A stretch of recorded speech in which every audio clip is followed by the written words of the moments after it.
On va essayer à présent donc de nous plonger dans cette campagne de récupération des biens de l'État avec la polémique qui enfle autour de Selou et Sida Touré. Mais avant, j'ai proposé à suivre ce passage du porte-parole du gouvernement, M. Ousmane Gawal Diallo, il était dans cette même émission et il se prononçait sur ces biens de l'État en fait, ces domaines de l'État dont une partie peut être cédée, que dans une partie que l'État peut plutôt distribuer à ses fonctionnaires.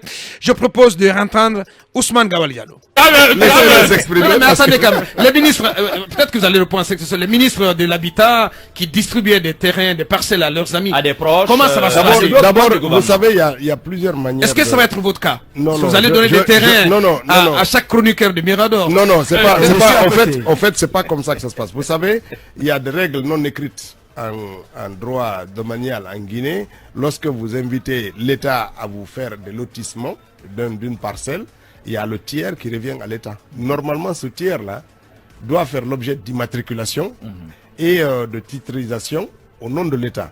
Ce type de terrain, l'État peut le distribuer aux fonctionnaires, tout ça, parce que c'est dans tout le pays.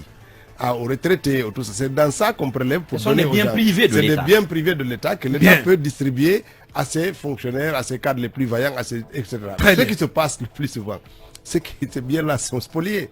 Ils ne permettent même pas à l'État d'avoir un petit patrimoine à distribuer à ses fonctionnaires retraités. Tout a été spolié. Ça fait que il n'y a rien à donner. Or, l'État doit pouvoir donner. Moi, notre domicile de Dabondi, Bessia, elle nous a été attribuée par Sékou Touré en son temps. Très bien. Parce que nos parents sont des fonctionnaires, ils te donnent un terrain, ils te donnent un truc. Mais les équipements. Mon équipement, mais aujourd'hui, on ne permet même pas au président de donner. Alors les ministres se donnent le droit de distribuer, ça ne sera pas le cas. Les ministres ne vendent pas l'habitat, on ne vend pas, on ne distribue pas, nous aménageons. Bien. Monsieur Ousmane Gawal Diallo, on est obligé de demander la parole. Oui, on parle là des EPA. On parle là des EPA. C'était il y a quelques semaines ou mois sur cette même antenne, sur ce plateau. Allez-y, Akumba. Bon, celui qui a dit que la parole rattrape l'homme, son auteur, il n'avait pas tort. Hein. C'est tout. C'est tout. Ouais. Cabinet. Je pense qu'il y a ce bout des propos du ministre Ousmane Gawal. Vient un peu contrarier, disons, sa communication avec le ministre-secrétaire général à la présidence récemment, où il expliquait en gros que il justifiait en réalité l'opération qui consiste aujourd'hui à récupérer disons les bâtiments, le bâtiment par exemple de Selou et celui de Sidi Touré. Et aujourd'hui, on s'est rendu compte à travers cet audio qu'il reconnaissait que l'État peut donner. Ouais. Et que ceci revenait de facto à ceux qui sont aux destinataires. Ouais. Je pense qu'il... En fait, il explique que lorsqu'il y a aménagement, l'État peut se réserver un tiers des domaines, parce que l'État, en toute responsabilité, selon le code foncier de Manal, propriétaire du foncier. Voilà. Et dans ce cas d'espèce, l'État peut, sur les un tiers qui lui reviennent, l'État peut donc en donner. Peut en donner à des fonctionnaires, à des retraités, etc. Exactement. Parce qu'ici, il prend même l'exemple sur leur domicile de Dabondi, dont la parcelle a été donnée par Sékou Touré. Cependant, il y a quand même une logique dans ce qu'il a dit et ce qu'il a dit récemment à la télé, quand il dit que bien que ces biens peuvent être, l'État peut les donner, mais qu'il arrive parfois que les gens, que l'on spolie l'État. Et que d'ailleurs, il y a 28 ministres qui n'ont pas été jusqu'à présent logés parce que l'État n'a plus de propriété et autres. Je crois qu'il y a aujourd'hui, en réalité, comme nous l'avons dit ici, il y a un travail fondamental qu'il faut faire. Je crois qu'il faut éviter de mettre les ministres devant souvent des situations comme ça. Il faut aller avec les techniciens.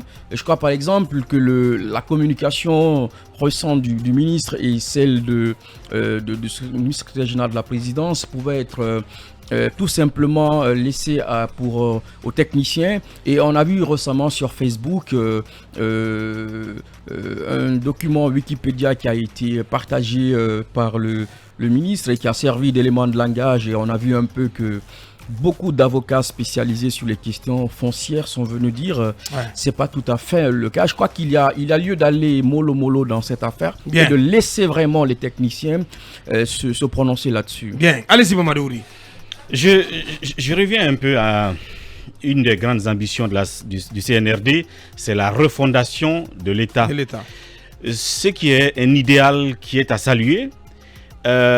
Sauf que là où j'ai l'impression que le CNRD et si vous voulez, ses penseurs sont en train de se tromper, c'est que on veut tout faire en même temps dans le cadre de la refondation de l'État. Alors que moi, je pense qu'on peut tout simplement entamer des actions phares qu'on ne doit pas forcément terminer ou boucler. Mais on aura le mérite et le salut de l'avoir commencé. Parce que comme on l'a dit, il y a des décisions difficiles que seule une junte peut par exemple prendre en ces temps pareils. Mais elle n'est pas obligée d'aller à terme. Une fois après la transition, le régime qui viendra, civil, ne pourra pas remettre en cause un certain nombre de décisions, de démarches qui semblera inattaquable aux yeux de l'opinion. Elle sera obligée, je parle de ces nouvelles autorités qui viendraient après la transition, de continuer ces actions-là. Mais vouloir tout mettre en branle et vouloir tout terminer en même temps sous la transition serait de se tromper. Cela m'amène à l'argument du ministre Ousmane Gawal qui, sur le plateau de la RTG la dernière fois, disait nous n'arrivons même pas à loger 25 ministres de la République ou 28 ministres de la République. Justement pour les loger, qu'est-ce qu'il aurait fallu faire? Il aurait fallu revenir à ma petite catégorisation des biens de l'État. C'est-à-dire qu'il y a des biens privés de l'État. Il y a des patrimoines bâtis de l'État, dans lesquels à un moment donné, l'État a logé ses commis parce que vous aviez été ministre, parce que vous avez été directeur de ceci ou cela. Ces gens-là ont été enlevés à leur fonction depuis plusieurs années, mais sont encore dans ces bâtisses-là. Effectivement. Donc, il aurait fallu étudier leur situation, leur dire de libérer en leur donnant un temps, bien entendu. Eux, ils libéreraient ces bâtiments bâtis de l'État qu'ils ne devraient plus occuper parce qu'ils ne sont plus en fonction, raison pour lesquelles on les y a logés. Donc, vous les enlevez là et puis vous mettez peut-être les ministres. Pourquoi pas? Cela n'est pas à confondre à des patrimoines de l'État qui ont été pourtant achetés. Donc, qui étaient sortis des biens de l'escarcelle de l'État. Publics de l'État et reversés dans le panier privé, si vous voulez, et revendus sur la base pourtant des documents qu'ils ont, sur la base des montants quand même qu'ils ont payés.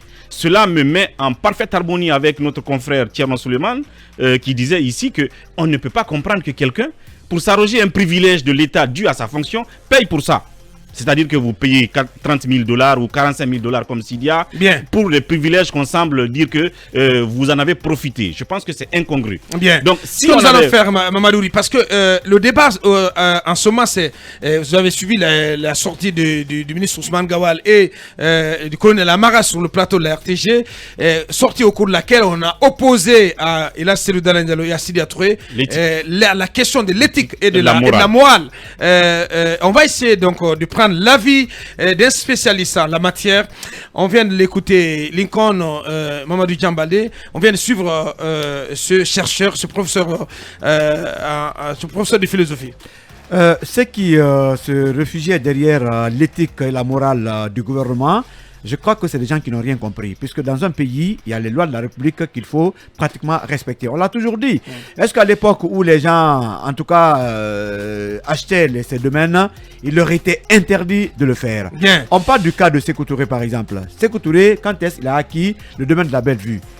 N'était-il pas maire de Conakry? Donc a-t-il joui de sa position de force pour avoir un bien que l'État aujourd'hui même si sa famille dit que parce qu'André dit qu'il a acquis le domaine avant d'être maire. Oui, mais avant d'être président plutôt. C'est à vérifier. C'est à vérifier. Il faut interroger les historiens. Vous dites. Il faut interroger les historiens guinéens qui malheureusement ne se penchent pas sur le passé de la Guinée à partir des indépendants jusqu'à maintenant. Bien. Alors, je prends pendant ce temps, le discours de... Oui, pendant ce temps, la tension monte un tout petit peu. Oui, Ousmane Gawal, quand il dit que c'est Sékou Touré qui a pris le décret pour leur domaine de Dabondi, est-ce qu'aujourd'hui le patrimoine bâti a envoyé une lettre de sommation pour que la famille du Gawal aussi quitte le terrain. Voilà, la parole rattrape. Vous n'allez pas inviter le patrimoine à le faire quand même. Non, je ne l'ai pas dit, mais c'est ce qu'on est en train de faire à d'autres. Bien. On a remis en cause le décret de Lansana Conté. On est en train de le faire pour Sékou Touré. Est-ce qu'on le fera pour tout le monde? Ce sont ces mesures-là vraiment qu'on ne voulait pas, en tout cas, qui soient pratiquées pour créer l'injustice sur le terrain. Abakar, par rapport à cette situation, aujourd'hui, parce que vous avez suivi ce week-end. Oui. Franchement, il a dit il y a des choses qu'on peut accepter, il y a des choses qu'on ne peut pas accepter. Heureusement, si cela s'avère qu'il y a cette rencontre, on espère qu'on ne les fera pas venir pour leur dire allez brutalement, voilà, que cela vous plaise ou pas, vous êtes amené à libérer les résidences au plus tard le 28. Oui, avant cette rencontre... J'ai dit quand même, je souhaite que ça ne soit pas ce discours. Il y a eu au moins 3 rencontres. Du côté de la Basse-Guinée, et là, on a réuni les fils de la Basse-Côte. Encore? Oui, non. Les coordinations régionales. Ouais, pourquoi pas? On a dit que le manding, ça fonctionne, qu'est-ce que vous voulez? Le manding, ça fonctionne? On a vu la coordination manding de Damaro ici, et ils sont encore au palais. Ça, je vous dis, non. Arrêtez le compte. Oui, pourquoi pas? Je vous dis que les coordinations régionales ne parlent pas de raccourcis. Si vous permettez tous les deux, voici ce qu'on pouvait dire. Oui, vous continuez avant Kumba. On a 5 minutes avant de recevoir le champion d'Afrique du slam et de la poésie. Oui, Aboubacar, la frontière entre bien de l'État public et bien privé est très étroite. Est très étroite. Et c'est la porte ouverte à toutes les dérives. Bien. Les gens, ils abusent. Maintenant, vouloir, comment dirais-je, revenir sur tout ce qui a été dégâts depuis 58 jusqu'à maintenant, on n'en sortirait pas. Parce que chacun de nous sait comment ça se passe. Quand vous prenez par exemple, juste avant de donner la parole à Kumba, Jacques Chirac, après ses 2 mandats, il a fallu que la famille Hariri, l'ancien premier ministre libanais qui avait été assassiné, qui était son ami, lui prête un appartement de l'Élysée. C'est là-bas il a déménagé avant de pouvoir trouver un appartement en location dans Paris. Alors qu'il a gouverné la France durant 2 mandats. Allez-y, Akouma. Non, je voudrais juste en 30 secondes dire à nos auditeurs de lire la tribune rédigée par le président du modèle Ali Ouba. Lorsqu'il dit comment moderniser la capitale guinéenne, ça a tout son sens et les auditeurs seront éclairés. Bien dit. Très belle tribune, très belle vision du modèle de Aliouba. Il faut que soit dit en passant. Il serait même bon qu'il vienne nous dire s'il a rencontré le colonel Mamadi Doumbouya ces derniers jours. Il sera sur ce plateau demain. Notre invité demain, voilà. On l'interrogera là-dessus. Bien. Aboubacar, quand le professeur de philosophie parle, l'apprenti philosophe c'était. Mais je note que... J'aimerais aussi après avoir le point de vue de Mamadouri sur le passage de Amadou Sadio Barré. Oui, on a encore 4 minutes. Je note que... Il a été bien formé, Ouri aussi. Bien. Allez. Philosophie générale pour l'aider. Je note que M. Sadio Barry nous a rappelé qu'on devait d'abord questionner. C'est poser des questions sur la méthode d'acquisition et aujourd'hui la méthode d'action du gouvernement. Et je pense que quand on questionne, il est possible qu'on ait des réponses. Je pense qu'il nous a suggéré ensuite de faire ce questionnement-là, d'avoir une capacité d'analyse assez neutre pour pouvoir décider de quoi on va faire. C'est en cela il a demandé à ce qu'il y ait ce diagnostic. Et je suis d'accord avec lui parce que quelqu'un a dit que quand le diagnostic est faux, toutes les politiques sont néfastes. Bien dit. Allez, oui, cabinet. Mais la nécessité de typifier les cas est extrêmement importante parce que ça permet non seulement de savoir les responsabilités et de situer exactement, parce qu'on a écouté tout à l'heure M. Beyavoui qui disait la même chose. Je crois qu'il faudra faire cela en amont mais pas après. Bien. Mamadouri. Puisque vous voulez que je philosophe, mais on n'a pas de temps malheureusement. On a encore 2 minutes. C'est ce que je vais dire. La philosophie, c'est la liberté de penser. Moi, je pense tout simplement que dans cette affaire, l'évocation de la question de morale nous renvoie tout simplement à ce que j'appelle le droit positif et le droit naturel, ou si vous voulez la loi positive ou la loi naturelle. Les gens peuvent aller chercher les détails maintenant entre le distinguo qu'on peut faire entre ces 2 droits ou ces 2 lois positives ou naturelle. Bien. Et je résume en disant que la question de morale ou d'éthique, que ce soit dans cette situation ou toute autre situation qu'on peut visualiser, ramène l'homme au tribunal de sa conscience personnelle. C'est aussi simple que ça. Bien. C'est-à-dire qu'il ne faut pas confondre justement les deux. Et puisque la pédagogie aussi est répétition, je reviens sur ces différentes catégories. À l'attention du CNRD, il faut faire le distinguo entre les patrimoines bâtis de l'État qui jusqu'à date sont occupés par des cadres qui ne les ont pas encore libérés, alors qu'ils n'ont plus les fonctions pour lesquelles on les y a mis. Deuxièmement, les baux amphithéotiques. Comment est-ce qu'ils ont été signés de sorte que certains ont 100 ans, certains ont 50 ans? Est-ce qu'ils ont abusé? Est-ce qu'il y a eu les baux amphithéotiques, c'est jusqu'à 99 ans. Oui, je parle comme ça en fait. C'est pour dire que certains ont 50 ans, peut-être que ça ne devrait pas. Troisièmement, ces domaines bâtis ou non bâtis de l'État que certains ont acquis sur la base de titres fonciers, sur la base d'un contrat d'achat, là aussi il faut les distinguer des autres, prendre le temps qu'il faut pour les étudier avant justement de les enlever. Merci, là. Cela serait une très bonne démarche pour nous éviter les problèmes. Peut-être un dernier ressort, Lincoln. Est-ce que cette rencontre entre le CNRD et les deux anciens premiers ministres, est-ce qu'elle pourrait servir à amorcer la désescalade? Oui. Je peux juste dire là-dessus, cette rencontre-là, il ne faut pas qu'après, si jamais le CNRD fait un tout petit peu de recul en disant, bon, on leur donne le temps de nous convaincre, et que ce soit perçu comme une faiblesse de la part du CNRD. Ce sera tout simplement de la hauteur. Parce que je l'ai dit, un homme d'État aussi, c'est l'humilité. C'est aussi simple que ça. Oui, Nikon. Ça serait bien parce que la mesure prise, tout le monde dénonce la démarche, elle est extrajudiciaire. Non, pas tout le monde. Hein. Non, pas tout le monde. Non, mais ceux qui sont quand même, ceux qui ont le bon sens. Une bonne partie de. Ceux qui ont le bon sens savent que la démarche les autres aussi ont du bon sens, monsieur. Non, pas du tout. Bien sûr. Nous sommes dans un État.